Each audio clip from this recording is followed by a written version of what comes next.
Well, good morning, friends. I'm honored to be here with you today. One of the great gifts of being a pastor, and I would add just a pastor in Birmingham in particular, is just the opportunity that comes my way every now and then just to do ministry alongside friends. There are so many friends of mine personally who are in this room today who've made just an enormous impact on my own life, so I'm thankful. A mentor of mine said that the kingdom of God grows when our friends meet our friends. So I'm hoping today can be a day where we get to experience that together. Stephen Johnson is just such a good friend of mine. He's been a gift to me and encouragement to me, so I'm thankful for him. And then Kristen Padilla, Kristen and I, we were joking, we go way back. She and I, while we were students at Beeson, led something that used to exist called the Pastor School. So we led like the youth track for Pastor School. It was a conference for pastors, and they could bring their teenage kids to spend, I don't know, it seems like eight or 9 hours each day for 5 days with Kristen and me. So that was both fun, and we're glad that those days are behind us. But Chris and I have gotten to do an event together. I'll just commend her book to you. It's a very helpful resource. And just commend Kristen as a person to you.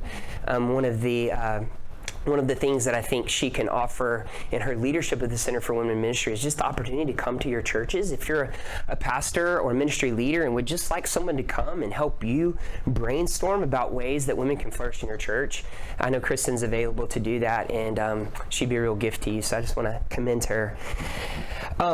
This morning and into our lunch hour is going to be an opportunity for me to just think aloud with you, to stir your thoughts and imagination for what it might look like for women to thrive in your churches. One thing you're going to notice, if you have not already in this 5 minute of preliminary comments, is I'm really not an expert on anything. We've made this a workshop event to imply that we're going to work some things out together. I'm going to ask some questions. I'll sketch some things here. Katie and I will interact. We'll have lunch and have Q&A over lunch. So this is not an event where I'm going to just sort of talk at you till 1 o'clock, okay? I'm more kind than that, okay? But we are going to talk about some things that I care really deeply about for some reasons that I'll explain in just a couple moments. I would not presume today to tell you exactly what the thriving of women should look like in your church. I don't, or your ministry. I don't know. Okay, I'm not in your churches. I'm in my own church, and my church has unique conditions. One of the things I've learned from Eugene Peterson is that part of pastoral work is understanding the conditions of the place, the topography, the places where there's those soft places in the yard where if you step, you can break an ankle. I don't know if you know that churches have lots of those. Even brand new churches. Our church is 5 years old. We've got those already. There's wounds, there's hurts, there's personalities, there's different stories. So I'm going to share some things that you're going to need to think about the conditions of your place. Okay? My place, Grace Fellowship, and one last thing I meant to say is many of Grace Fellowship's staff team are here today, and I'm especially thankful. They really have to endure hearing me talk a lot, so it's a kindness that they'd be here today. But our church's Grace Fellowship, we are one of these dime a dozen Baptist-y non-denominational churches. These are churches that, baptize professing believers, kind of Baptistic. We don't belong to the Southern Baptist Convention or a formal Baptist denomination. I minister in this tradition in good conscience. I'm not always exactly comfortable with everything about my particular denominational or church tradition place I come from, but I do minister in it in good conscience.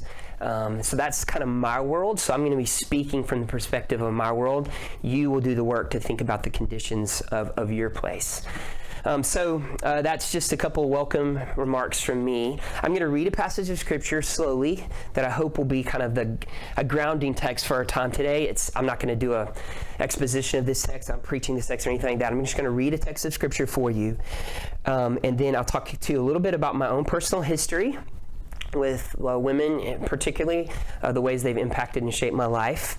I'm going to give you a biblical and theological rationale for some of these things. I'm going to draw a couple sketches on the board for you, and then I'm going to suggest. I lost count and I started scratching out my numbers and renumbering, but I think I have 10 practices to commend to you. Then Katie and I will talk together. We'll break for lunch Q&A, so that's where this thing is going, okay? So let me read from you from the book of Ephesians chapter 4. I, therefore, a prisoner for the Lord, urge you to walk in a manner worthy of the calling to which you've been called, with all humility and gentleness, with patience, bearing with one another in love, eager to maintain the unity of the Spirit and the bond of peace. There's one body in one Spirit, just as you were called to the one hope that belongs to your call. One Lord, one faith, one baptism, one God and Father of all, who is over all and through all and in all. By grace was given to each one of us according to the measure of Christ's gift. Therefore it says, when he ascended on high, he led a host of captives and he gave gifts to men. In saying he ascended, what does it mean but that he also descended into the lower regions of the earth? He who descended is the one who also ascended far above all the heavens, that he might fill all things. Quick side note, a good friend of mine is doing a PhD on that line right there about the ascending and descending. I have no idea what it means. And he gave the apostles, the prophets, the evangelists, the shepherds, and teachers to equip the saints for the work of ministry, for building up the body of Christ, until we all attain to the unity of the faith and of the knowledge of the Son of God, to mature manhood, to the measure of the stature of the fullness of Christ, so that we may no longer be children tossed to and fro by the waves and carried about by every wind of doctrine, by human cunning, by craftiness and deceitful schemes. Rather, speaking the truth in love, we are to grow up in every way into him who is the head, into Christ. For from whom the whole body, joined and held together by every joint with which it is equipped, when each part is working properly, makes the body grow so that it builds itself up in love. Amen. That's our aim, is that in our churches we could experience the fullness of Jesus. So that's what this is about today. Just a little personal history. The reason I have gained a passion for women in ministry is really because of the women that God has given me in my life. Okay, I would be remiss if I did not start with my wife, Mandy, who's in the room today.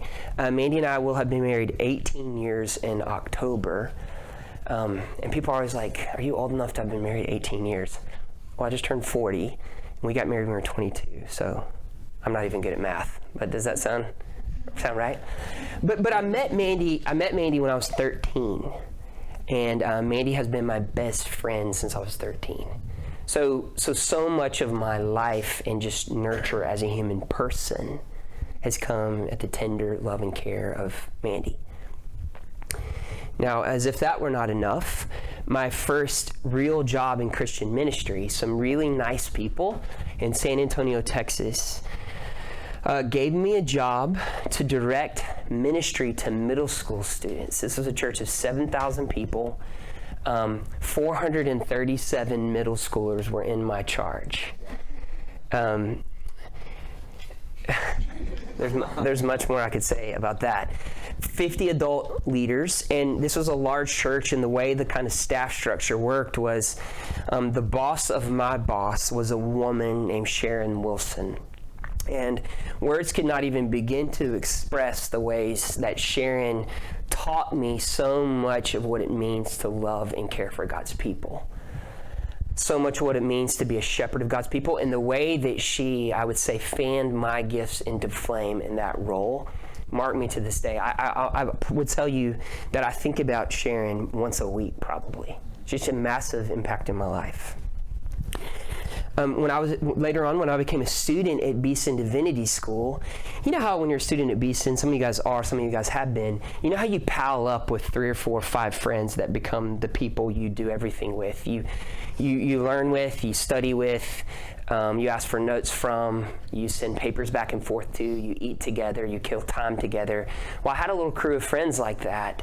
And 2 of them, a woman named Suzanne Goddard at the time, she's since become Suzanne Simmons, thanks to Jacob back there, and Lauren as well, just were dear friends of mine. And so much about my learning at Beeson Divinity School, so much about just learning to read the Bible, the Greek and the Hebrew, theology, history and doctrine, ministry leadership, so much of the way I think about those things was really forged just in the... I'm trying to find a metaphor that goes with forged. It was in the blacksmith shop with Suzanne and Lauren. And then later on, Suzanne and I got to work together sort of in my first job post-Beeson in college ministry at Mount Brook Community Church. So Suze's influence on me just marks me. There's so many ways that if Suzanne and I are ever in a conversation together, it's hard for me to know exactly where I end and Suze begins as far as the way I think about ministry. Her and another friend of ours, Clayton, the 3 of us to this day are on a text message where we support each other, pray for one another in ministry. Every now and then there's just a text that comes along that says, hey, I'm not doing very good. And then we pray together or we get together. So I'm just the pastor I am because of women who've really deeply shaped me. And then now at Grace Fellowship, Katie, who you hear from today, just a massive influence in my life. I've just begun a working relationship with Paige, who's here today, and Laurel. These are just people that have just taught me immensely. And the reason I tell you all that personal biographical information is to just make this point I'm about to make to you. I don't want pastors, younger or older, to miss out on the things I just described. So I'm pushing you toward a positive vision, if that makes sense, something you can run toward. I don't want pastors, guys that I know in ministry who are thinking to themselves, well, I know I'm supposed to, I know it's kind of 2022 and it seems to be in vogue to empower women for ministry, so I guess I need to find ways to do that. What I want us running after is there's a chance to experience the fullness of Jesus and what he's called his church to be, and let's move after that. You're in ministry, so you know it's always easier to call someone toward a thing than just simply to avoid another thing. There's an expulsive power of a new affection. And so I want you to be moving toward a thing in a way rather than just trying to be blown about by what you now react to what you think you're supposed to do. And there's a big difference. Okay? All right, so that's personal biographical history, and now I just want to kind of talk to you briefly about somewhat of a biblical and theological rationale for some of the things that we're going to talk about today. So the coast of California, basically between San Francisco and further down Central California toward Los Angeles, Big Sur is what they call it, is probably the most beautiful place I've ever been in my life. Has anybody ever traveled to the coast of California there? Gone those winding roads? So when you're on the coast of California, you really do think to yourself, like, God is big and grand, and he must love us to delight us like this, right? And my wife Mandy is a photographer by trade, and she has this beautiful picture she took of the coast of California. You know, the waves are, it's a still photo, but go with me. The waves are crashing, rolling in and out. The fog's rolling in. It's just one of the most beautiful places I've ever been. But what's really noteworthy when you are in a beautiful, natural place like that is it strikes you kind of counterintuitively that if you're on a cliff looking over something so beautiful, the human persons next to you are actually the most beautiful thing God has ever made.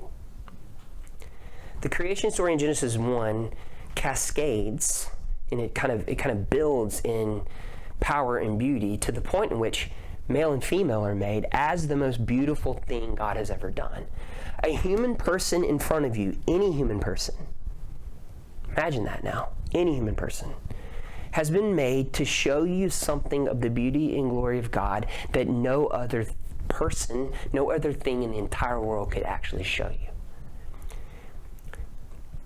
There is something unique. For example, in this room, John Colburn, a friend of mine, I can learn something about God from John that I cannot learn from anybody else. Okay? I can learn something from Lauren Starnes that I cannot learn from anybody else. People are the most profound picture of God's glory in the whole universe, and God has made this display of his beauty, both male and female. So I wouldn't dare to do this. Mostly because it didn't arrive in time. So that's why I won't dare to do it, because I was definitely going to. But Mandy, my wife who's a photographer, has this beautiful picture of the coast of California. And what if I brought it in here, as a big 11 by 14, a gorgeous photo. And what if I grabbed a pair of scissors and I slowly started cutting it out to about 50% of it's gone? And then I'm holding up the sort of dangling, now mangled, less than full picture. Okay? I worry that is sometimes what we do in our churches. We don't mean to. We're not planning to do it. But I wonder, as male leaders, if sometimes our failure to be considerate and thoughtful about the ways in which we're displaying God's beauty and glory in the world, which I think is at least one way to think about what a church is supposed to do.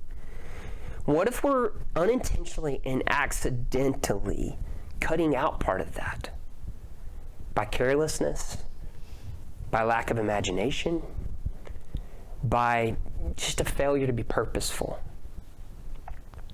So again, I want us running toward something. I want us running toward the fullness of Jesus. I want us running toward a full display of his beauty in the life of our churches. Tiny little example. Our daughter Millie, she's 5 years old, and she's kind of gotten promoted now in kids ministry as of yesterday to where now it's kind of hard to explain how we do what we do, but basically she's in the service with us until the sermon time, and then she's dismissed for a kids class. So really last night was the first night Millie's actually experienced up to that point in Grace's worship service. So at one point she asked me to hold her because she wants me to hold her so she can look out at everybody singing. And she's singing so loud and so off the words. You know how kids will do that? Like they'll listen for the last word that was sung, and then they sing that really loud. They're a word behind always. So she's singing a word behind, loud and proud. And then at that point in our service was our time of congregational prayer, which is where we pray for various things in the life of our church. And last night in particular, we had members of our global mission team praying, because it was kind of a global mission Sunday for us. And two members of our team, Katie as well as Liz, led our congregational prayer time. And I just noticed Millie sit down and just in rapt attention, just with her eyes fixed on those two women praying.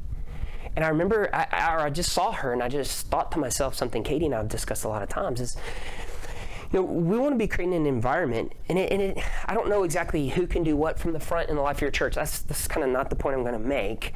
But I want us to be creating places where a little girl could be looking and seeing women leading God's people and serving in their gifts, and seeing somewhat of a future for herself in that, right?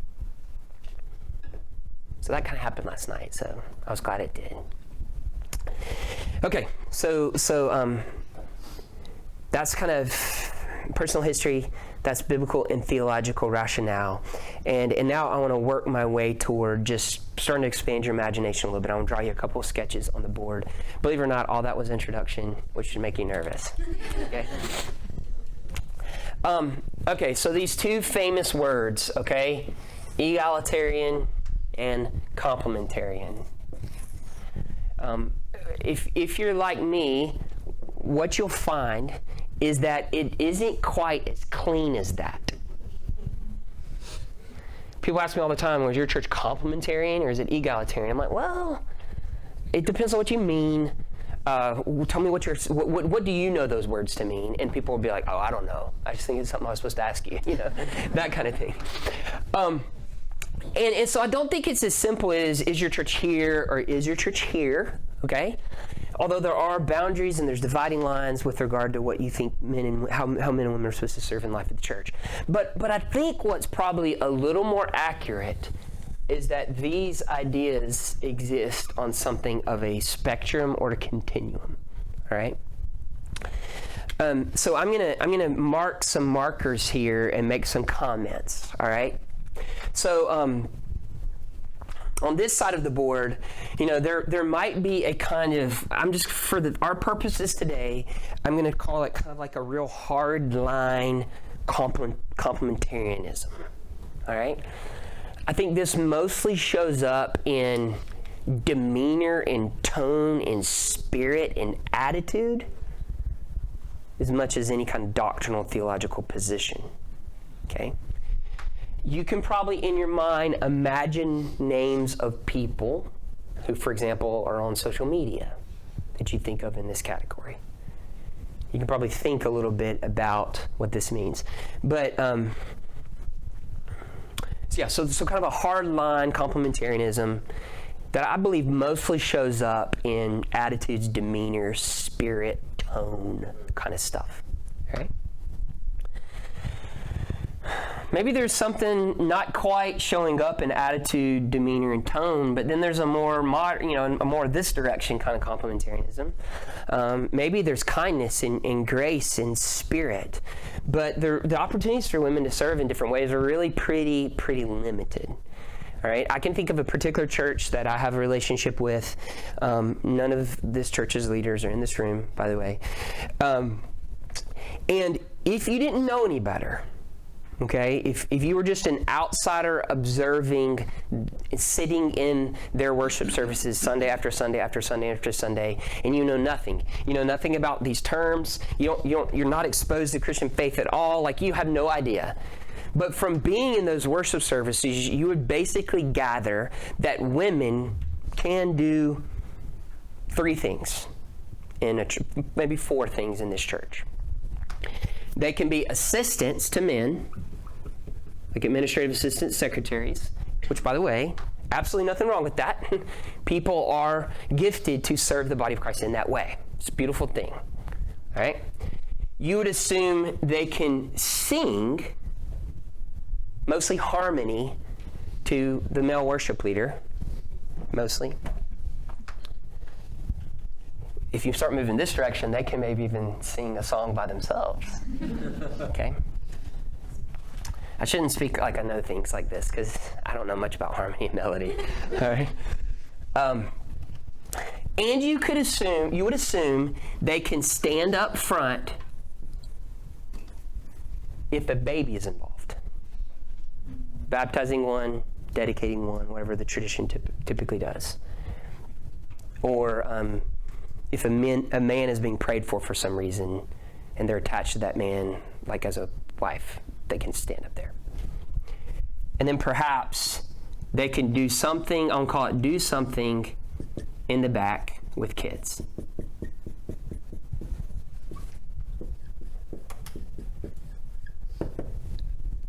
Nothing wrong at all with people who do stuff in the back with kids who sing. That's not the point I'm making, but that's essentially what you would assume women can do. Right? As you move this way, you kind of come into what people begin to talk about as a little bit of softer complementarianism, something softer.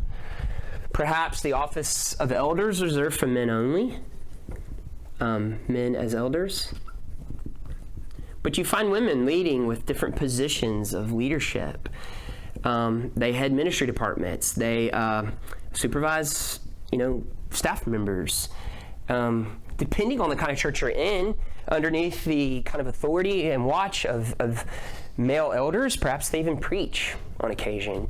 I can think of a ministry leader in the UK, a guy named Andrew Wilson, who's a very strong complementarian, but he really advocates that, based on reading the scripture, women should be preaching the life of the church, or they should be doing whatever they're doing in the New Testament that the New Testament calls prophesying, and they should be doing that somehow publicly.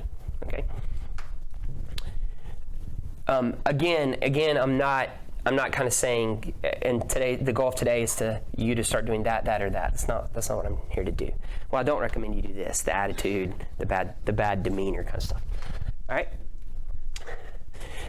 Now over here, and I'm not gonna spend quite as much time here because this is not my world quite as much. But just know that over here, there's something like what I would call an evangelical egalitarianism, doctrinally conservative,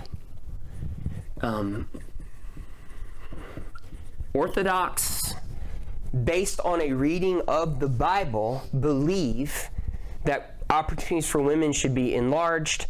Both of these camps believe men and women are different, whereas this camp sort of says men and women are different, and that has implications for church leadership. This camp would say men and women are different, and that does not quite have the same implications for church leadership. Okay, you could probably think of what I want to say is these people over here get here from careful, thoughtful, obedient, submissive reading of the Bible. You might not agree, but we should respect that. Okay? By the same token, folks over here get here by careful, convicted reading of the scriptures. I'm going to say a little more about this in just a second. And then over here you have something, I don't know what to call it, but you have something that's an egalitarianism that has more or less dispensed with the scriptures, dispensed with the tradition. This is where I'm going to speak a little honest and vulnerable, personally. And it's personally hurtful to me. Okay, it's personally hurtful to me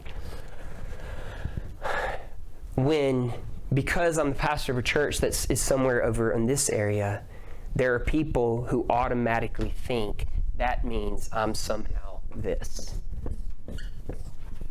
I'll be honest, that hurts my feelings. And I think, and there's lots of reasons for this,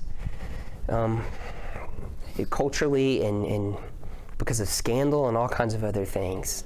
But it is very hard, personally, for me to endure the suspicion and the just the complete lack of benefit of the doubt that sometimes I'll get. Sometimes I'll meet people for the first time who come through our church, and just I'm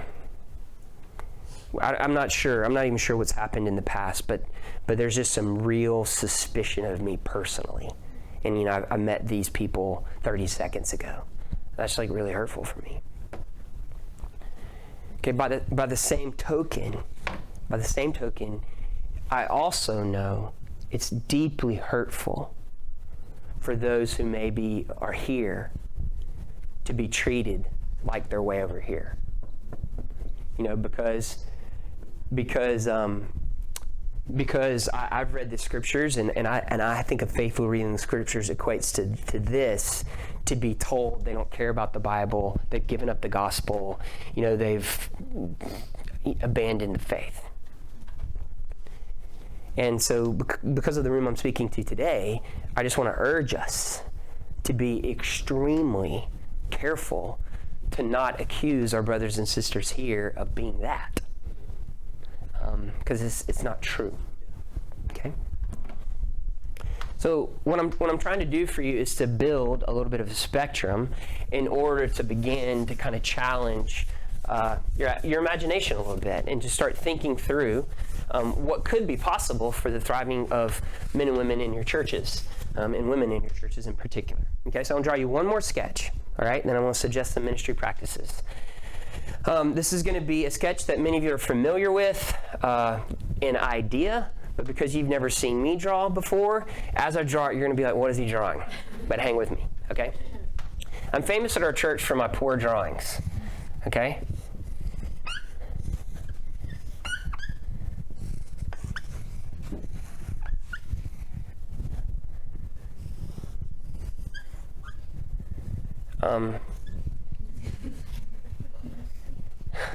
I'm sorry. All right, so believe it or not, this is a hallway. And these are strangely shaped rooms. And these are doors to the rooms, okay? I'm using C.S. Lewis's metaphor here. He talks about there is a kind of great tradition. The great tradition is something like a hallway. And the great tradition has different rooms in that hallway. All right? You know, Beeson Divinity School in particular is kind of a hallway institution. There are other seminaries. I can think of like a particular denominational seminary that it's a sort of a room institution. It's training people up to do ministry in a particular room. One thing that's unique about Beeson Divinity School is it's a hallway institution. At places like Beeson, Birmingham Ministry Community, I think is like this in a lot of ways. We do a lot of hanging out in the hallway together, okay? Which is great.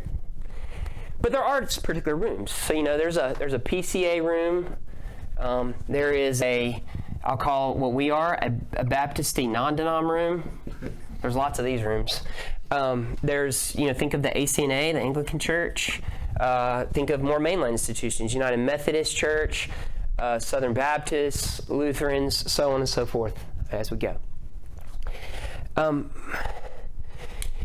Each of these rooms has particular decorations, okay? The furniture is laid out a certain way.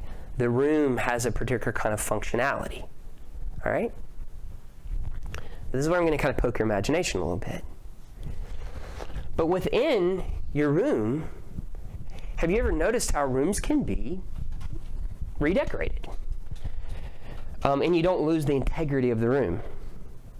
Like walls can be painted, furniture can be rearranged. Okay, ready? Some walls can be taken down without collapsing the structure.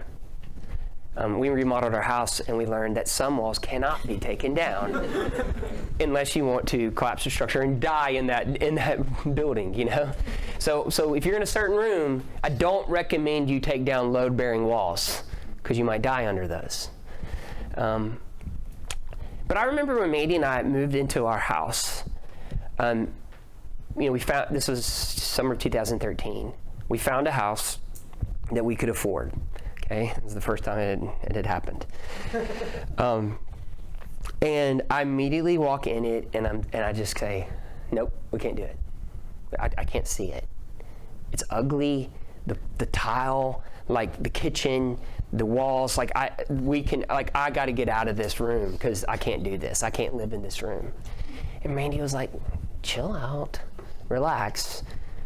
I can see it. We can take down that part of the island. We could create this. We could make new tile. This wall can be painted. Yeah, we probably can't open up that doorway, but we could do that one. And so I want to get you to think like that. Yeah, I might be in the PCA, right? I might be in this world, I might be in that world, but what kinds of things can be worked toward here without compromising the integrity of the room, if you will? Y'all get what I'm trying to say? I think what we can tend to do, especially for male pastors, and I don't think we mean to do this, okay? But we more or less, because of the stress we're carrying, we're in the room and we're just like, oh, we can't do it. We just can't do it. We're just too overwhelmed. Too many other things going on. The thought of changing the furniture and the walls, it's just too much for us. Okay, it's just too much, too stressful. And we just kind of bail on it. I just can't do it. I can't do it. This is the room. We just got to be this way. We also are fearful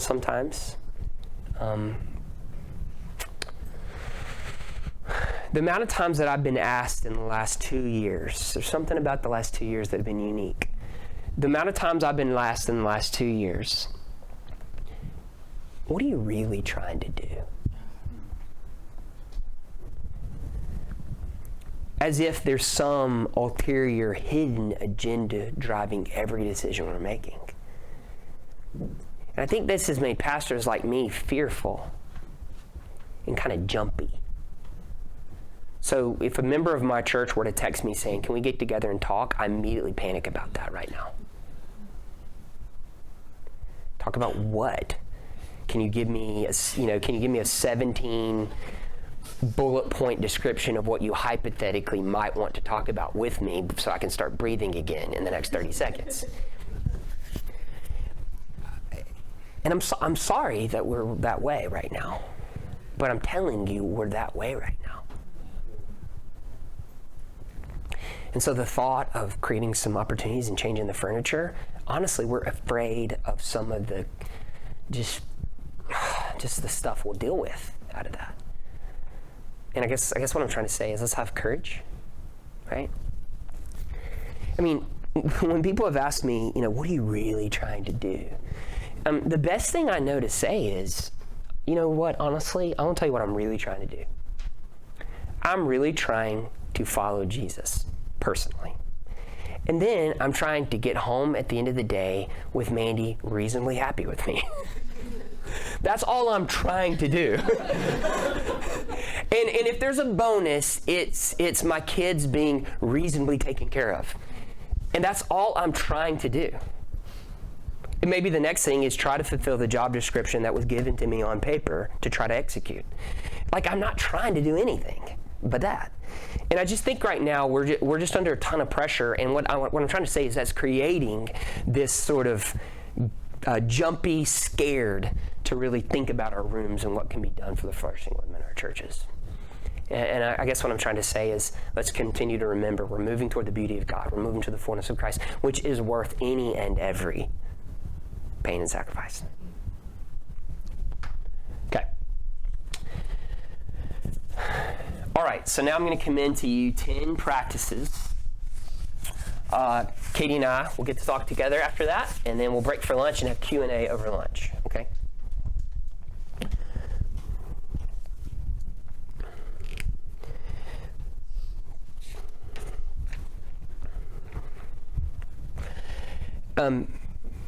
These are going to be practices that we're trying at Grace. Okay, we have failed in these things at Grace often, and that's why the practices are what they are, because we needed them to try to correct mistakes. These are things we're trying. They may or may not work in your place, but I'm going to just share with you what we're trying. Sometimes people will come to me and like, Joel, how can I better value women in my church? And what I know to say to that is, well, maybe just value them. And you'd be surprised if they began to feel that way, right? But as you guys know, this isn't a matter of just kind of thinking, but it's a matter of doing. It's a matter of practices. So I want to commend some practices to you that I think have helped women feel like they can flourish in our room, all right? None of these are going to be rocket science, okay? You're going to think to yourself, did I come all the way here to do this, to hear that I already knew? And the answer is, yeah, absolutely you did. That's what life's about, right? Okay.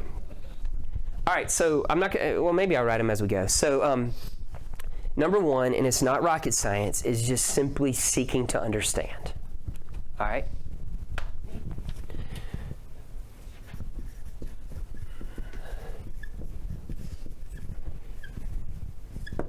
I recommend the practice of getting together with a woman in your congregation, on your staff team, and simply saying to her 2 questions.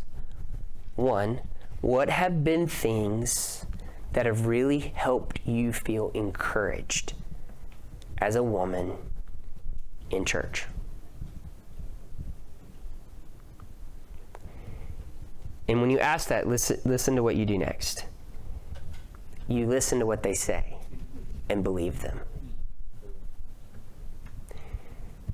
I'm a young man, So I'll say a young man, I'll speak to other young men here. It applies to women too, but just for the record, while they're talking, you planning what you're saying next is not the same thing as listening. That'll help you in pastoral care also, by the way. So ask them, what are things that have really helped you feel encouraged as a vital member of the body? And then the corollary question to that is, and what are things that have been shut downers? Things that have made you feel pushed aside. And then when you ask that, you listen to what they say and you believe them.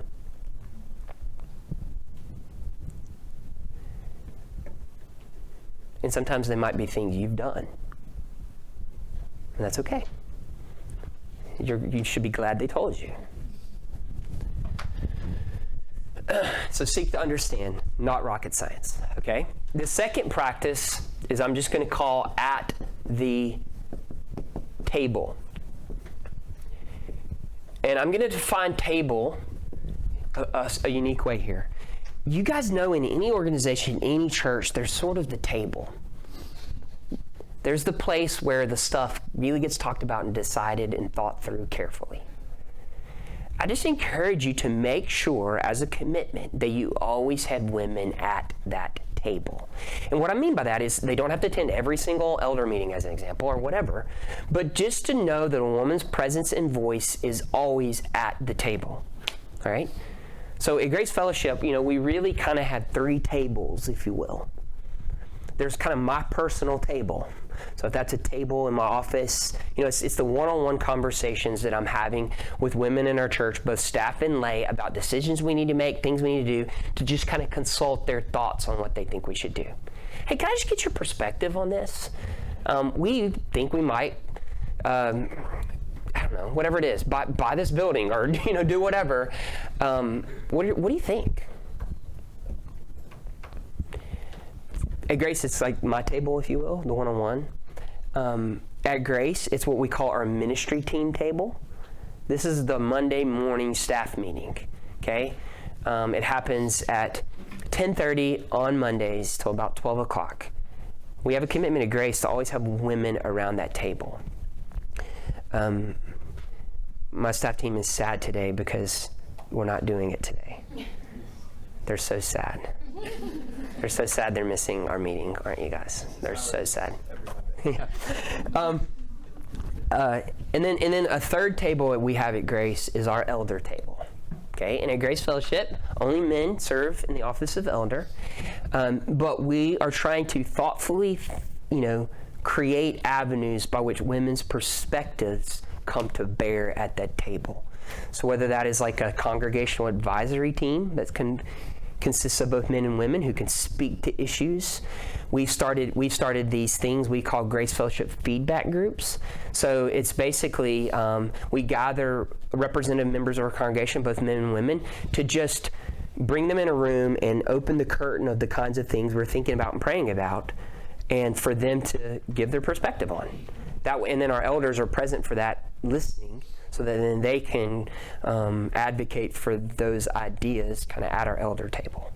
So you got to think creatively about what this means and looks like for you.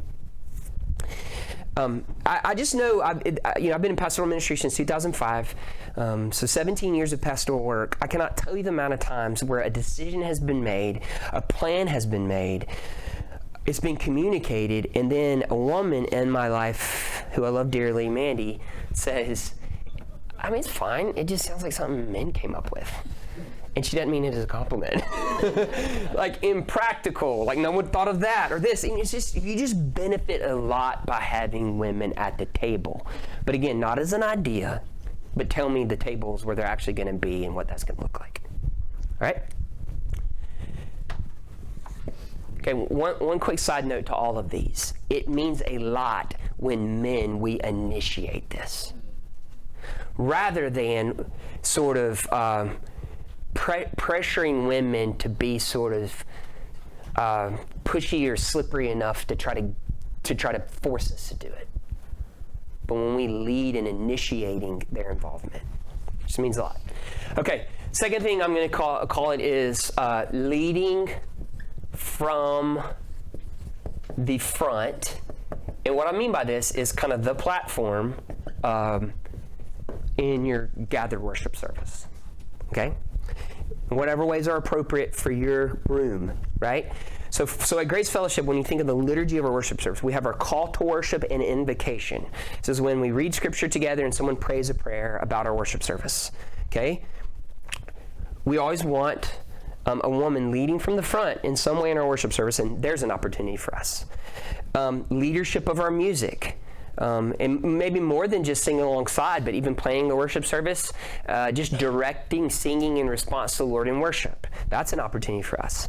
Our confession and assurance is another part of our liturgy. Our congregational prayer that I mentioned earlier, we pray for the needs of the world. There's our sermon, there's presiding over the table, there's our benediction, and we often sprinkle in times of testimony.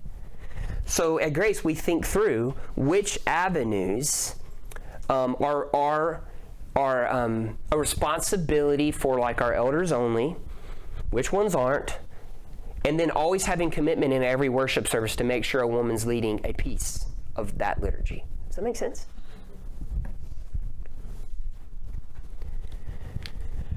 All right. I'm going to tell you about a fourth practice that I'm going to call Sermon Smith. Okay, think blacksmith, sermon smith. So this is the moment where we're gonna take the sermon and smack around on it and see what holds, what makes sense, what doesn't. All right. I do sermon smith, and this is clever, with Katie Smith. See, that's the kind of stuff that was bonus today. All right. And to make it even better, prior to that was a woman named Smith Taylor. That was her first name, and I did sermon smith with Smith Taylor. And before that, anyway. And this is my opportunity, and it happens currently right now, and in this latest iteration, Katie and I talk at 3:30. Our worship service is at 4:30. We talk at 3:30, and I basically say to Katie, hey, I want a sermon smith. She says, okay. And I talk through what my sermon's going to be, the general flow of it, and at 3:30, the only answer she can give me is sounds great, because it's too late to change it. But in all seriousness, along the way throughout the week, really leaning on Katie in particular's wisdom to help me work towards sermon, to get a woman's perspective on the issues, the points of application. If I'm not careful, just accidentally, all my sort of illustrations and application will be basically issues related to a 40-year-old husband and father. But I want to step outside that, and Katie really helps me do that. We really do kind of do one final check at 3:30, but I hope to seek her advice along the way. She's kind of like my sermon-making partner. She's been like a huge practice for me. That's been deeply helpful. Okay?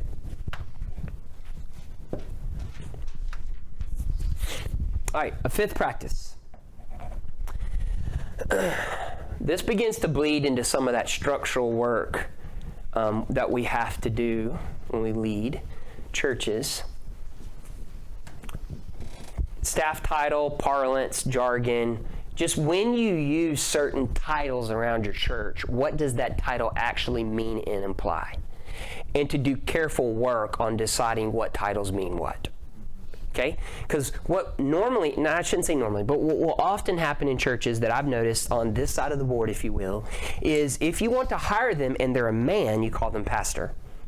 If you want to hire them and they're a woman, you call them anything but that. Well, why? Have you thought carefully about what pastors do at your church? What ministers do at your church? What directors do at your church? What coordinators do at your church? I'm working my way through like Grace's jargon. What interns do? Have you thought through kind of what are operational sides of your church titles? What are ministerial sides? And just really think carefully about what titles mean and what they imply in your church. I have learned that the clarity with regard to titles is a real kindness to women.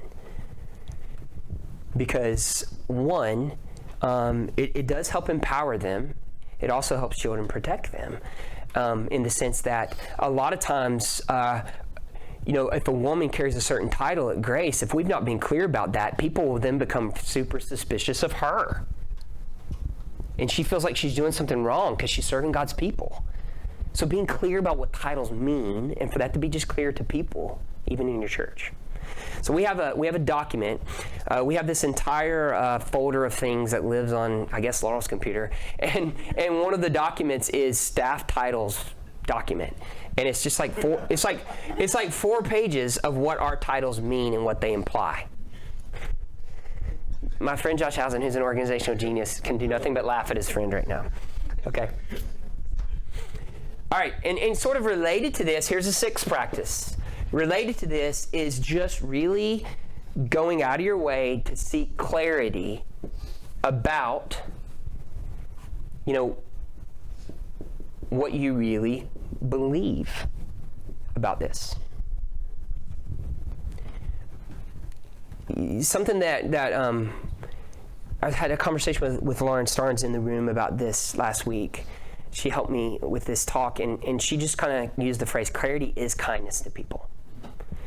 So, so you really do have to do a lot of work to say, okay, we at least know we're on this side of the board.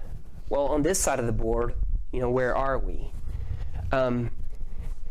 Does any ministerial act necessitate a certain level of authority in the life of our church? Yes or no? Why? Why not? Can that be derived authority given over to a person? Well, you just have to think carefully about these things and really have a way you think about them. Like you probably should have a document, like a white paper document that just says, like, here's sort of my personal beliefs about women in ministry. Here's our church's beliefs about women in ministry, and just think it out carefully. I guess what I'm saying, it's not enough to be like, I'm not really sure, I don't really know. And just as a note, I'm in a lead pastor position. The more you kind of grow in your ministry leadership, the more important that kind of clarity becomes. Like you can get away with not really being very sure when you're on a certain level. When you get to another level, you have to be really, really certain and clear.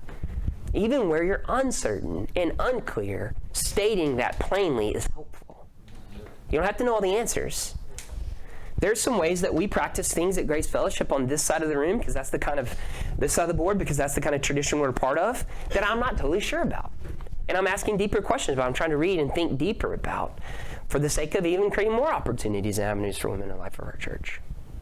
And I'm not totally sure yet, but I'm trying to be clear where I am unsure, clear where I am sure, et cetera, et cetera, et cetera. All right. Here's a 7th practice. I'm not calling it this simply because college football has begun, but be a receiver, okay? Be a receiver. Be a receiver of ministry from women.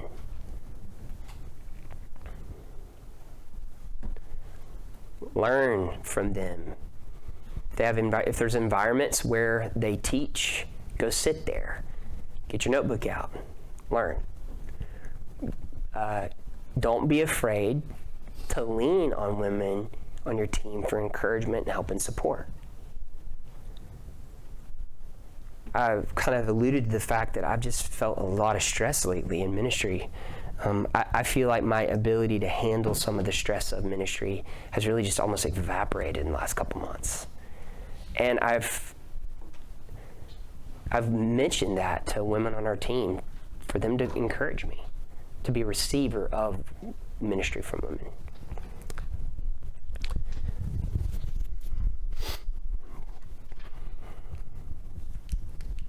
Okay. An 8th practice.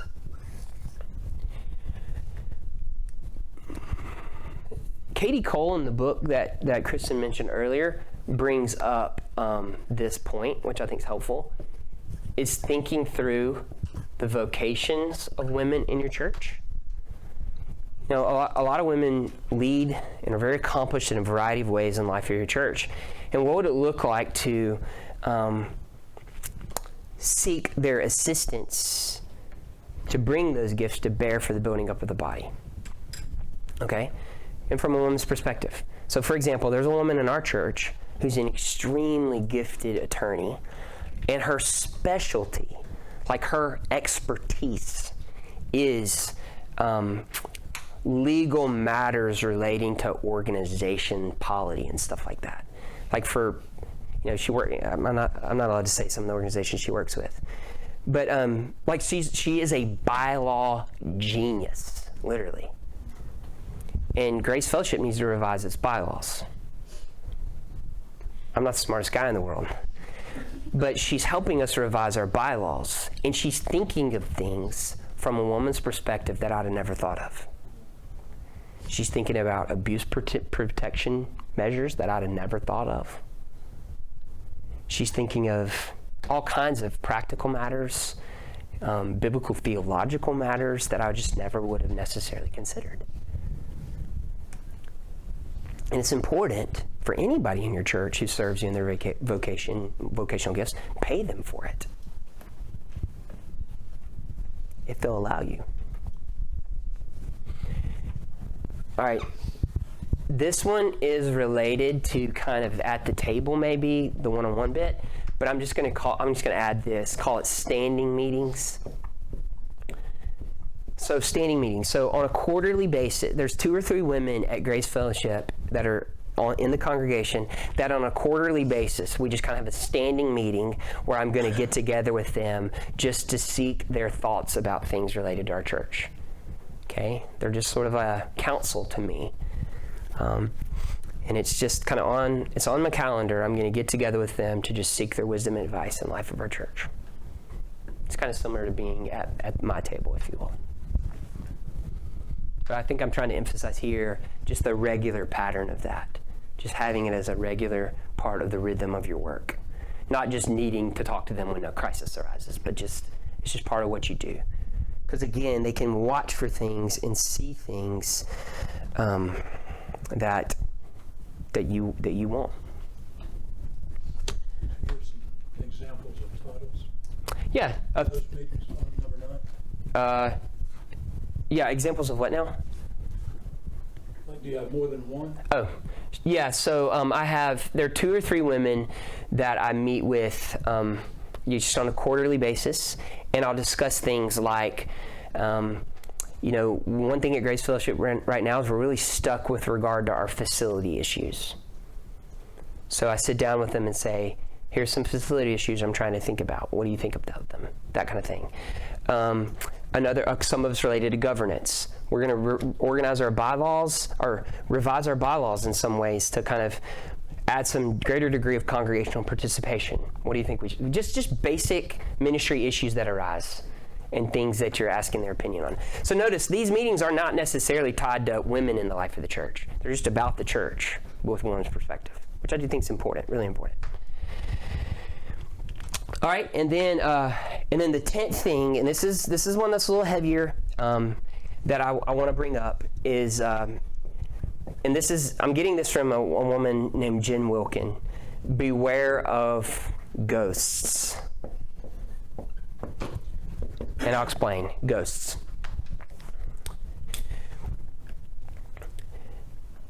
So Jen Wilkin wrote a really insightful piece one time where she talks about how men in ministry, when they see women, they see ghosts.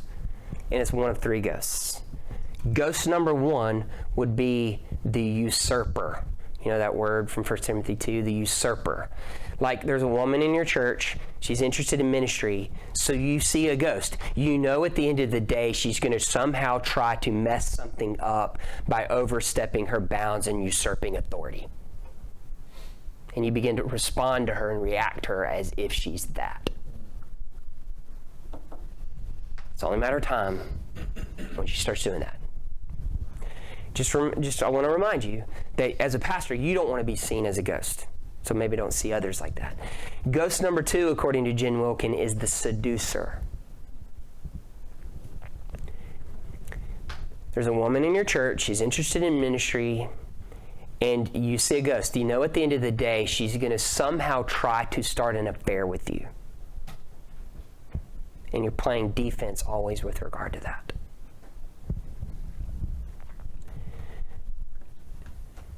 one thing I try to remind young men about is women might not want to start an affair with you for their own reasons. And we, the reason why this becomes a ghost is there's examples, of course. But I just think it's deeply hurtful when we begin to respond to women in our ministries as if they're somehow trying to ruin our families, our lives.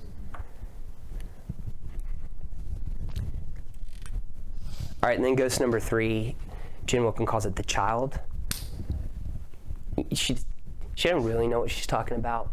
So let me just try to explain for your sake. This kind of patronizing tone.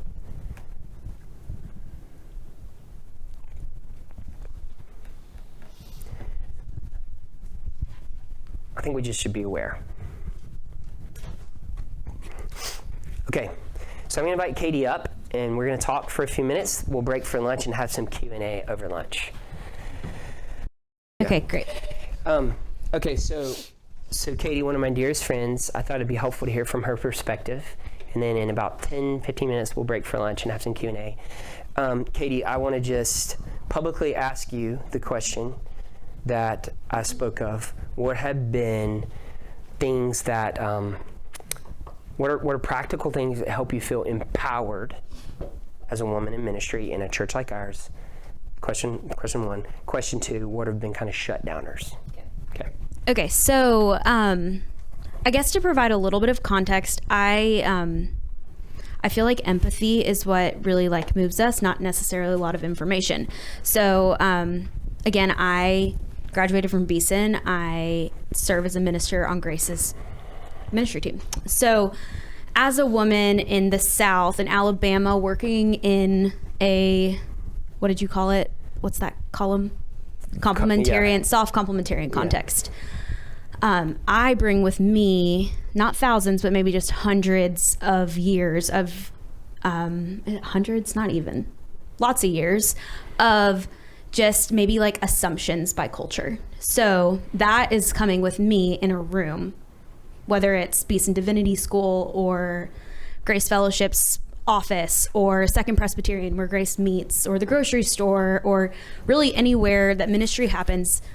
What comes with me is just, lots of years of pressure and the thought in the back of my mind, does my opinion matter? Does my presence matter?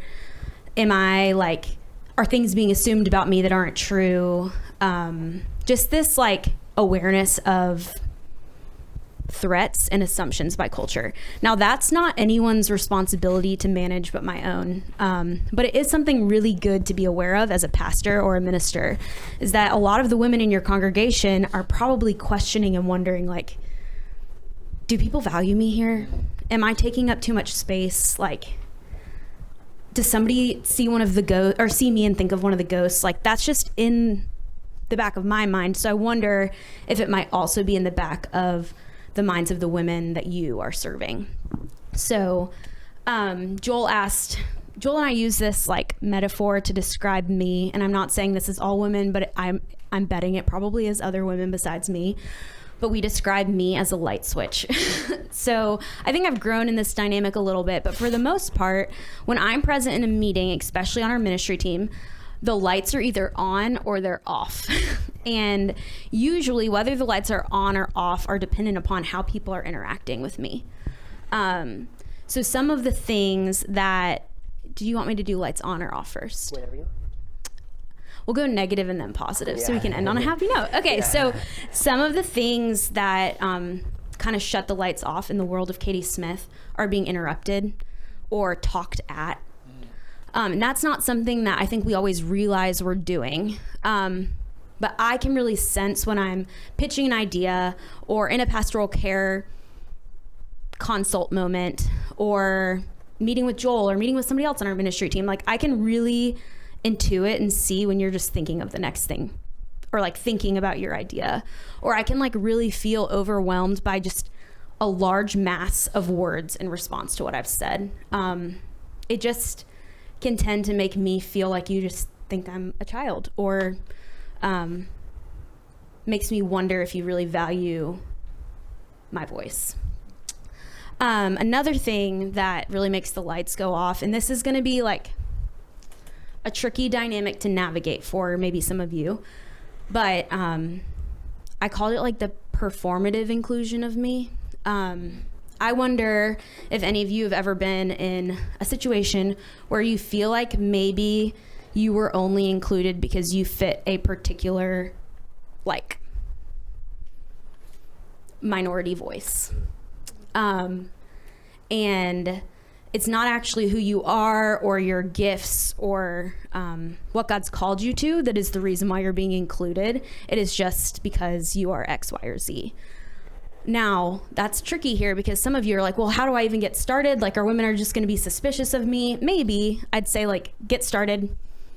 Start somewhere. But I really think the reason why I don't feel that dynamic in my ministry relationship with Joel is because I know that he like actually believes this stuff. And when he's including me, it's because he thinks I'll flourish, the thing will flourish, he'll flourish because of my involvement. And that's like something that I think women can really sense, like when they're included because they're valued, not just because they're filling the like woman slot in the lineup, if that makes sense. So the positives, the things that really switch the light on. I would say relational investment is probably like the hugest one.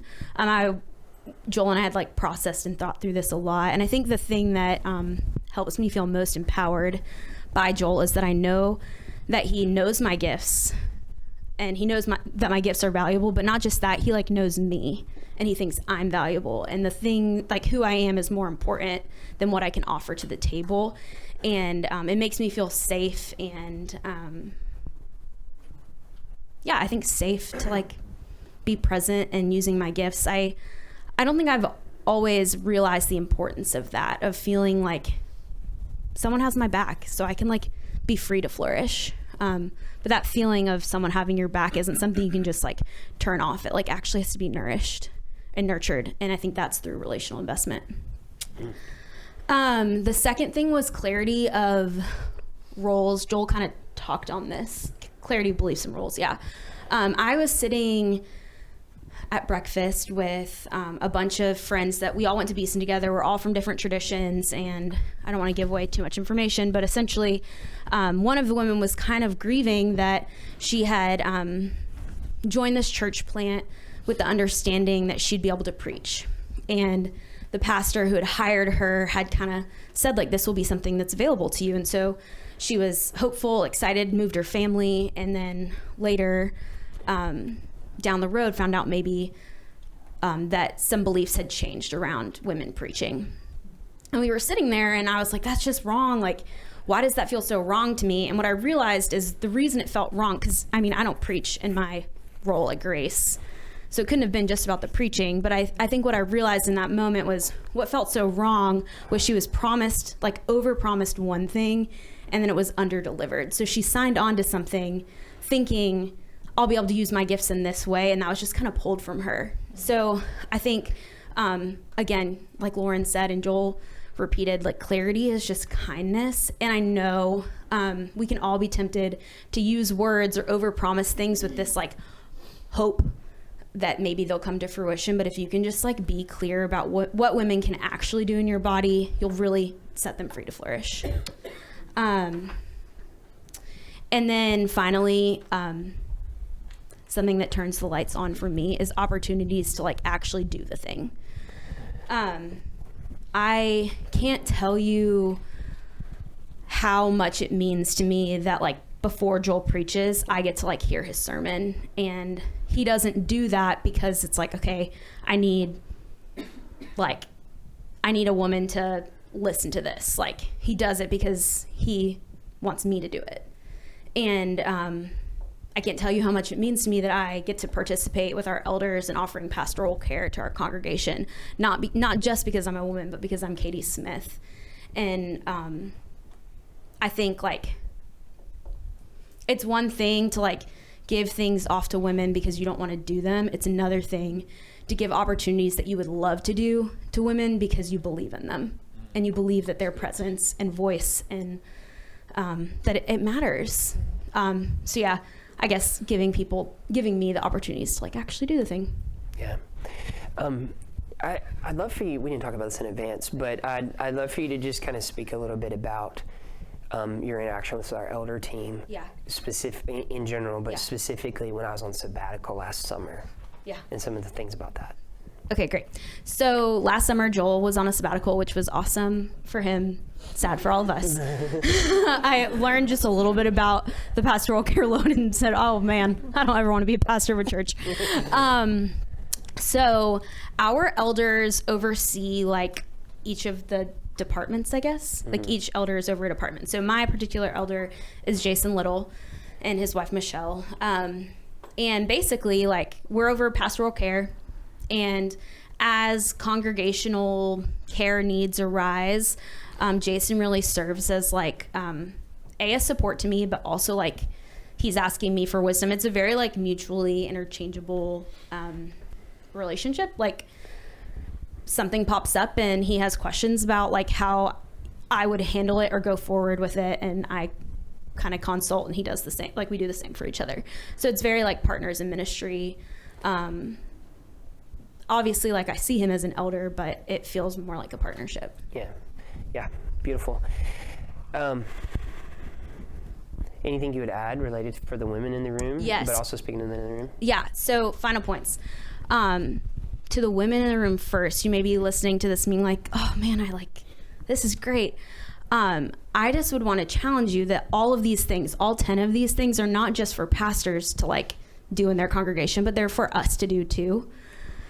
Don't like, if you're in a situation where maybe like this isn't where your pastor's at quite yet, but you like really feel compelled by these things, like these are all things that you can start to do within your body. I would challenge you, if you're a woman in a ministry context, like if you don't have other women whose gifts you're looking to like include, like you should be.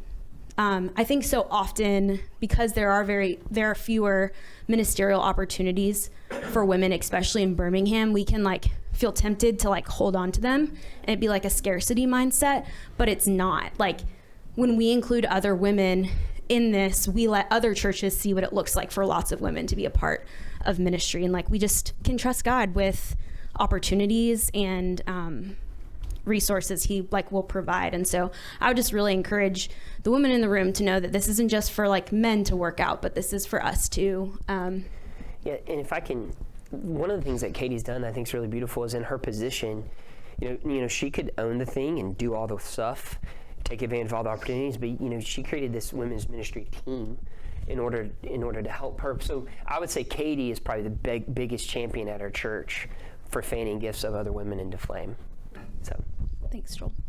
Yeah, we just don't have to be like, it's just so much better when we're not doing it alone. And I would say in particular with teaching opportunities, looking to the women in your body.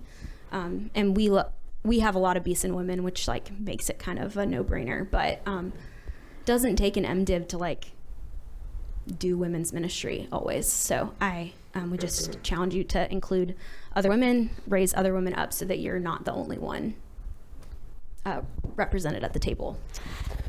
Anything else related to just the men in the room? Yes. So for the men in the room, I know all of this could feel overwhelming, and especially the performative piece that I hit on before, but I just really want to encourage you to start somewhere. I'm willing to bet there's no one in this room who like doesn't want women to flourish. Like I'm sure all of us are like, yes, women flourishing, this sounds fantastic, but it also can feel overwhelming. And I just would want to like encourage you, like when you feel that like anxious feeling, like just start somewhere, and believe that like the Lord, in the like faithful seeds that you sow to like just start somewhere, the Lord will like birth something within your body. And yeah, I just would encourage you to start somewhere.